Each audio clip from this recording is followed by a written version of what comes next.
السلام علیکم ورحمۃ اللہ وبرکاتہ۔ انشاءاللہ تبارک و تعالی ہم آج کے اس ویڈیو میں شداد بن عاد کی ہلاکت کے بارے میں سنیں گے۔ شداد بن عاد بروز بدھ ہلاک ہوا تھا، جس کا قصہ یہ ہے کہ عاد کے دو بیٹے تھے، ایک کا نام شدید اور دوسرے کا نام شداد تھا۔ اس نے ایک آسمانی کتاب کا مطالعہ کیا اور اس میں جنت کی صفت اور تعریف پڑھی۔ کہنے لگا کہ میں اس جنت جیسی دنیا میں ایک جنت بنانا چاہتا ہوں۔ اس کی سلطنت ساری روئے زمین پر دور دراز تک پھیلی ہوئی تھی۔ اپنے وزراء اور سرداروں سے مشورہ کیا کہ میں چاہتا ہوں کہ ایک جنت بناؤں، جیسے کہ اللہ تبارک و تعالیٰ اس کی صفت اپنی کتاب میں بیان کیا ہے، بالکل ہو بہو ویسی ہی جنت میں زمین پر بنانا چاہتا ہوں۔ انہوں نے کہا، آپ کو اختیار ہے، ساری دنیا پر تمہاری حکمرانی ہے، سارے خزانے تمہارے ملک میں ہیں۔ شداد تیار ہو گیا اور حکم دیا کہ مشرق و مغرب سے سونا چاندی ایک جگہ جمع کی جائے اور 300 سال میں میرے لیے جنت تیار کی جائے۔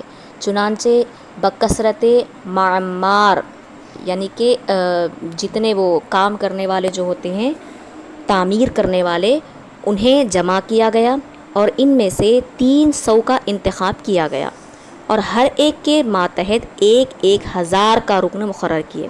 انہوں نے 10 سال دنیا میں چکر لگا کر ایک بہترین زمین تلاش کی کہ کہاں جنت بنائی جا سکتی ہے، جو سرسبز و شاداب تھی اور اس میں نہریں اور درخت بکثرت سے تھے۔ پھر ایک مربع فرسخ میں جنت کی بنیاد رکھی، یعنی چاروں سمت سے برابر برابر، اور 1 اینٹ سونے اور 1 اینٹ چاندی سے جنت کے مکان کا پائے تکمیل تک پہنچایا۔ پھر اس میں نہریں اور چشمے جاری کیے اور ایسے درخت لگائے جن کی جڑیں چاندی کی اور شاخیں سونے کی تھیں، اور اس میں مختلف محل یاقوت احمر سے تیار کیے، ان میں موتی اور یاقوت آویزاں کیے اور ان کی نہروں میں جواہر اور موتی ڈالے گئے۔ کستوری اور عنبر نہروں اور درختوں کے درمیان نچھاور کیا گیا۔ جب جنت کے محل پائے تکمیل کو پہنچ گئے تو شداد کو خبر دی گئی کہ جنت کے محلات تیار ہو گئے ہیں۔ چنانچہ شداد اپنے ساتھیوں کے ہمراہ جنت کے ملاحظے کے لیے چل پڑا۔ اہل سیر حضرات لکھتے ہیں کہ اس جنت کی تیاری کے لیے شداد کے امیروں اور وزیروں نے اپنی رعایا سے تمام سونا چاندی ظلماً چھین لیا تھا اور کسی کے پاس ذرا برابر سونا چاندی نہیں رہنے دیا۔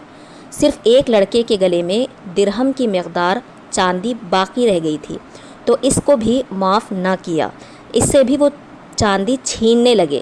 تو لڑکے نے پوچھا کہ ایسا کیوں کر رہے ہو؟ کیا اتنی مقدار چاندی بھی کسی کے پاس نہیں رہنے دیتے؟ انہوں نے کہا، یہ بادشاہ کا حکم ہے۔ تو انہوں نے وہ بھی لڑکے سے زبردستی چھین لیا۔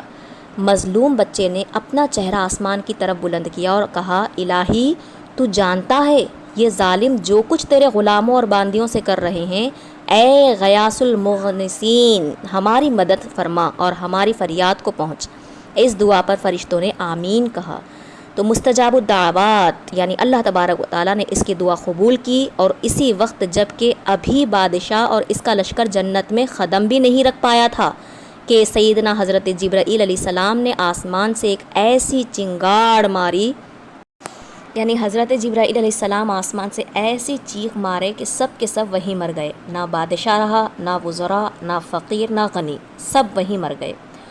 اللہ تبارک و تعالیٰ فرماتا ہے، بسم اللہ الرحمن الرحیم، وَكَمْ أَهْلَكْنَا قَبْلَهُمْ مِنْ قَرْنٍ هَلْ تُحِسُّ مِنْهُمْ مِنْ أَحَدٍ أَوْ تَسْمَعُ لَهُمْ رِكْزًا، یعنی اس کا ترجمہ یہ ہے، اور ہم نے ان سے پہلے کتنی سنگتیں کھپائیں، کیا تم ان میں کسی کو دیکھتے ہو یا ان کی بھنک سنتے ہو؟